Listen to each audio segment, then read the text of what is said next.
All right. Hey, everybody. Welcome to your Tuesday training. And this is just for you guys in the Step It Up membership. I'm so glad you're here. If you're watching me live, if you're watching me on Facebook, I'm going to check over here for comments if you decide to comment. I'm also going to keep it up. So if you want to tag me later, you can always tag me. And that's a great way to ask me questions as well.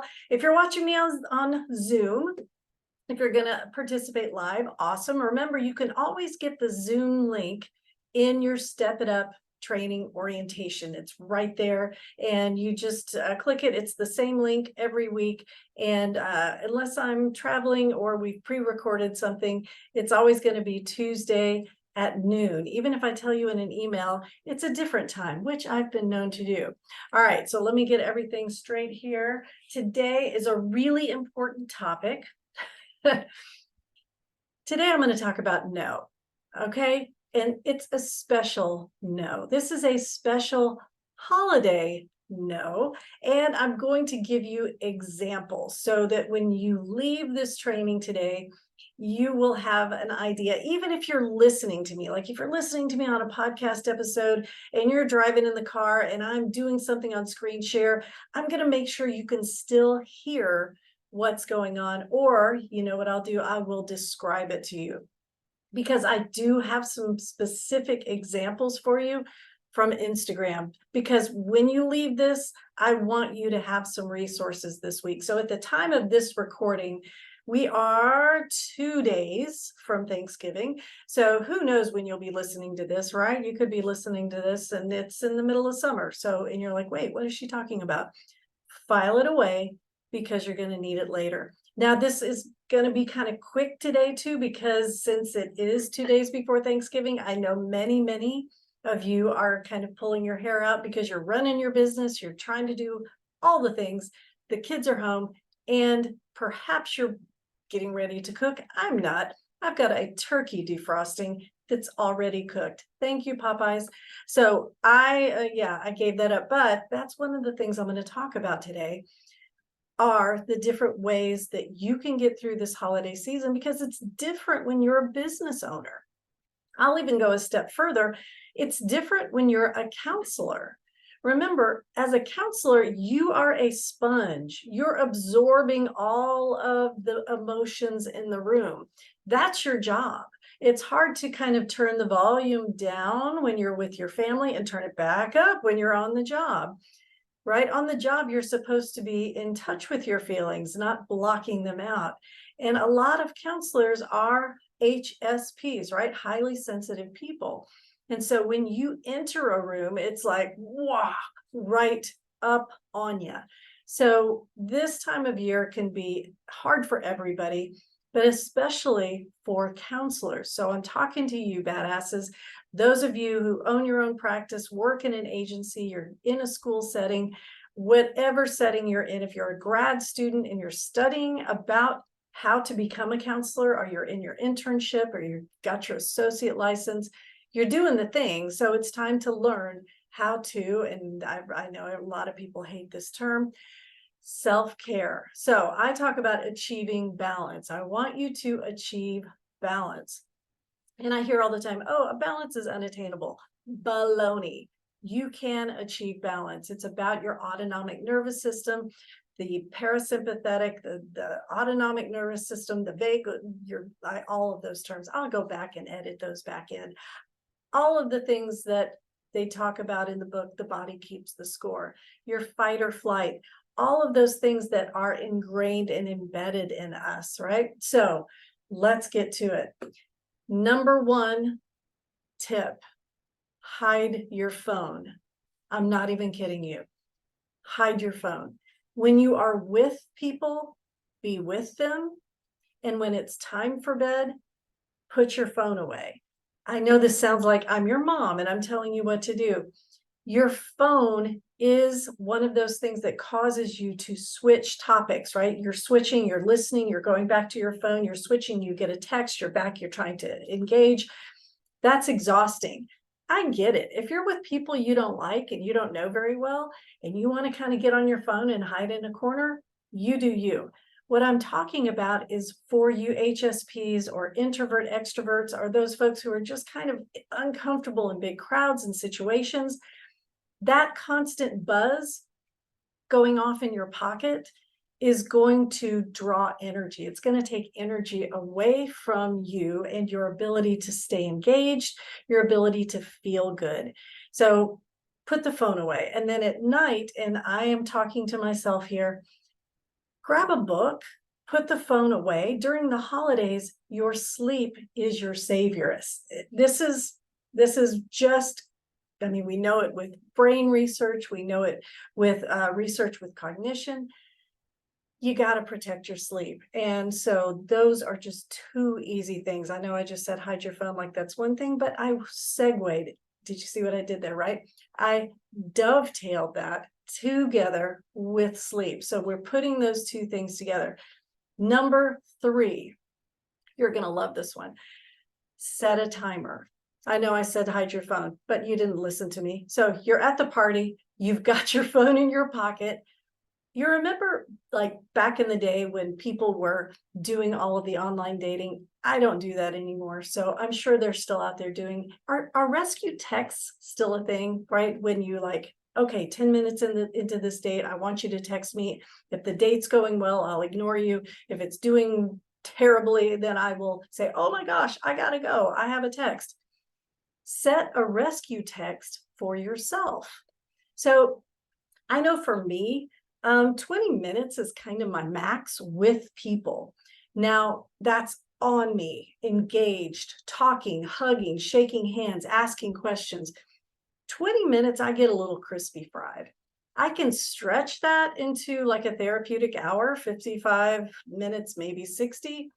But at that point, I'm going to get grumpy. And not to mention the hot flashes are going to be cooking me from the inside out.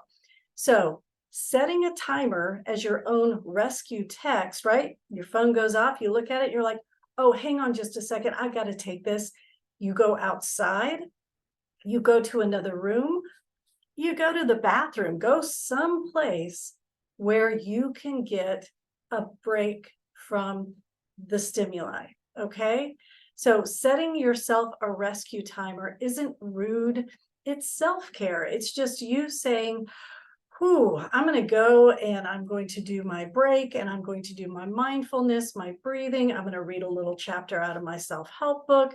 I'm going to take a little walk around the block, get a glass of water, whatever it is you need to do. That rescue text, because like I said, I know you didn't listen to me about leaving your phone or hiding it or whatever. That's important. All right, so you've got your rescue text. Now, I'm going to talk about substances for a second because I know alcohol flows pretty freely during the holidays. So if I sound like a mama, then take it for what it is. I'm also proud Al-Anon. And so I really feel strongly about this, not only from a family dynamic standpoint, but also from your body and your health and your healing. Go easy on the alcohol, right? Do what you got to do. Put an extra ice cube in that drink, put a little extra Topo Chico in there, do something so that you're pacing yourself, because I'll go back to what I said a little bit ago, your sleep, all right? Alcohol affects sleep patterns. And, of course, it's a social lubricant. It helps, in the moment, right? But there are other things. And, you do you. I don't judge, I promise. So whatever you got to do, whether it's an herbal remedy or you step outside and you're able to meditate in the family garden, somebody's at my door, probably UPS. No, it's probably Amazon. Ooh, I'll go check in a minute. But you deciding to take a break and meditate, hold off on the alcohol, or just, water it down a little bit, that's going to help you during the social part, but also later on when you're protecting your sleep. All right. Did you see what I did just then? I didn't get up and answer the door, right? I'm ignoring it.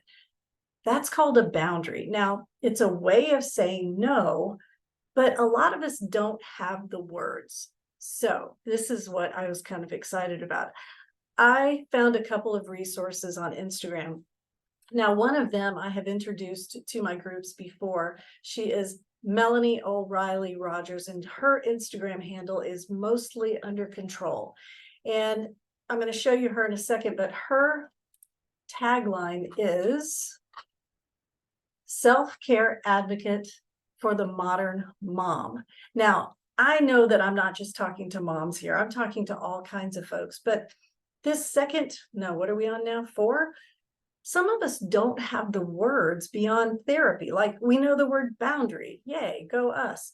But do we know the words that give us permission to take a break, set a rescue text? So I'm going to share my screen real quick because I want you to see her page.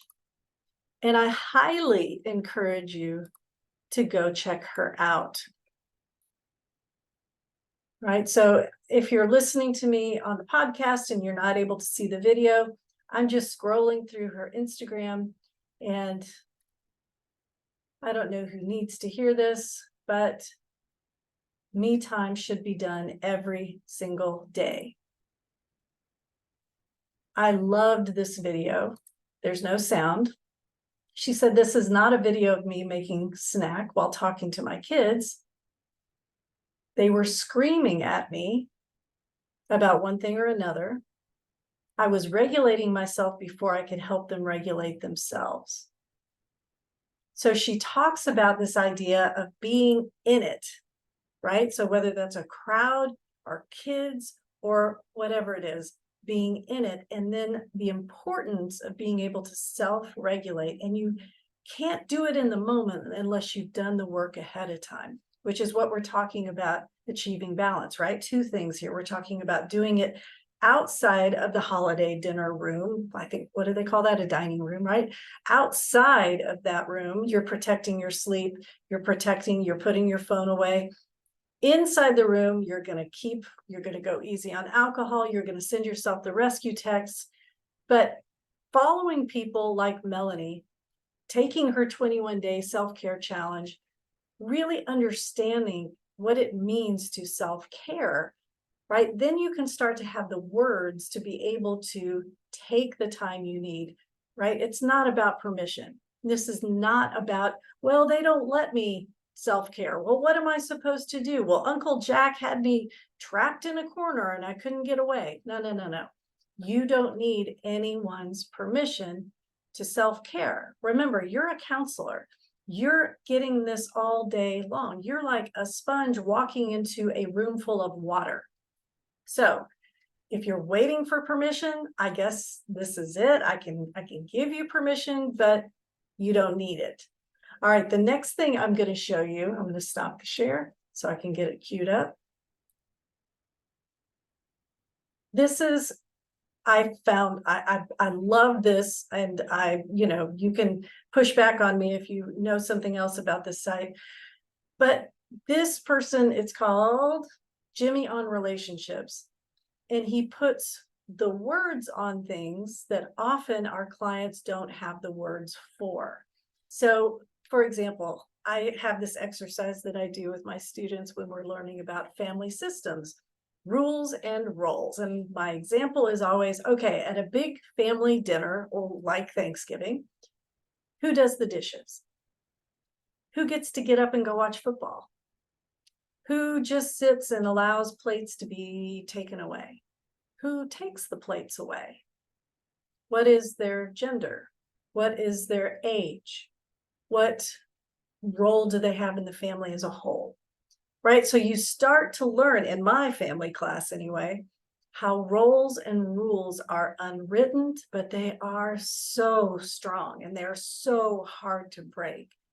And so if you're in a family and you are expected to do certain things and you just don't have the words to be able to tell and communicate with someone why you won't be doing that this Thanksgiving or holiday season, sites like this can help. So I'm going to queue one up and I'm going to share, and I'm going to queue it up with sound so you can see and hear. And those of you who are listening and driving or whatever, you can hear, hopefully. in the house, she's still not grateful. Well, it could be a number of different things. I think we need the clipboard.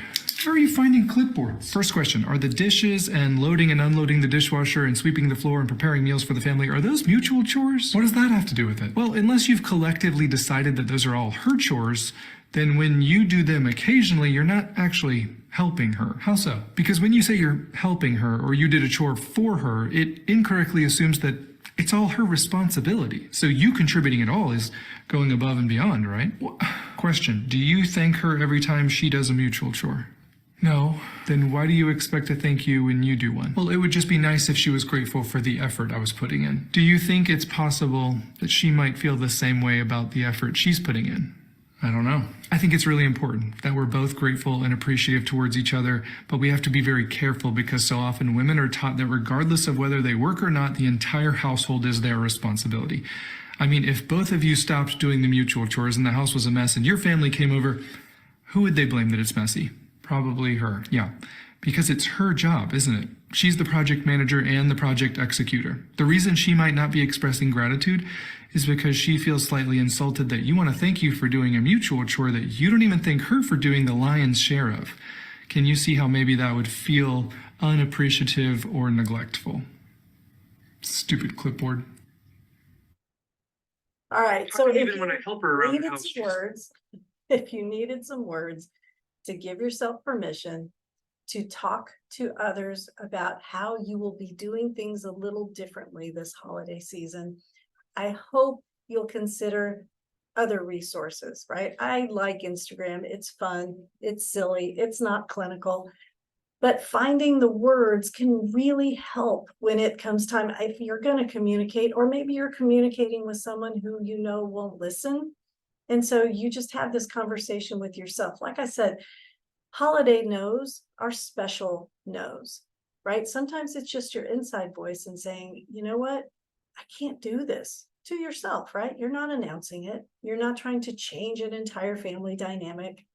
You're just taking care of you, but not at the expense of others, right? You're still a team player. You're still there to be part of the family. But just know when your enough is enough has been hit, when your full up to here line has been hit. All right, guys, that's our short one today. I don't see any questions. I hope you guys are all just kind of relaxing before the big day. We will be talking like this throughout the holiday season. Remember, counselors, this is your job. You make a living at empathizing with everyone. So you need self-care times a million during the holiday season.